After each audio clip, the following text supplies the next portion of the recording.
అమరావతిలో నిర్వహించిన ఉన్నత స్థాయి సమీక్షలో సీఎం చంద్రబాబు కీలకమైన వ్యాఖ్యలు చేశారు.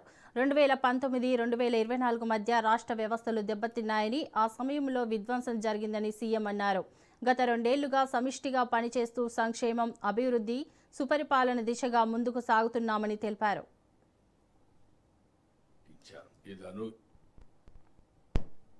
2 సంవత్సరాల కంటే ముందు మేము ప్రజల్లోకి వెళ్లి మ్యాండేట్ అడిగాం. ఇవన్నీ చేస్తాం, సంక్షేమం, అభివృద్ధి, సుపరిపాలన ఈ 3 కేంద్రంగా చేసుకుని పాలన చేస్తామని హామీ ఇచ్చాం. 57% మ్యాండేట్ ఇచ్చారు. ఇది అనూహ్యం. First time in the history of Andhra Pradesh. వేరే రాష్ట్రాల్లో కూడా ఇటీవల ఇంత పెద్ద మ్యాండేట్ ఎప్పుడు రాలేదు. అయితే దానికి కారణం కూడా మీరు చూస్తే 1924 అనేక సమస్యలు, అనేక ఇబ్బందులు, అదే మరిగా వ్యవస్థలన్నీ కూడా చిన్నాభిన్నం అయిపోయినాయి. చాలా సమస్యలు వచ్చాయి. నేను 4వ సారి ముఖ్యమంత్రి అయిన తర్వాత నాకే అంతుబట్టినటువంటి అఘాతం. మా ఫైనాన్స్ సెక్రటరీ గారు అయితే మొదటి నుంచి సార్ ఇది సాధ్యం కాదనే స్టార్ట్ చేసేవారు. అక్కడి నుంచే స్టార్ట్ చేశాం.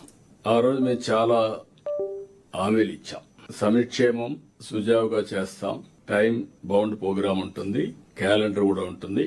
అదే సమయంలో అభివృద్ధి మళ్లీ ఘాట్లో పెడతాం.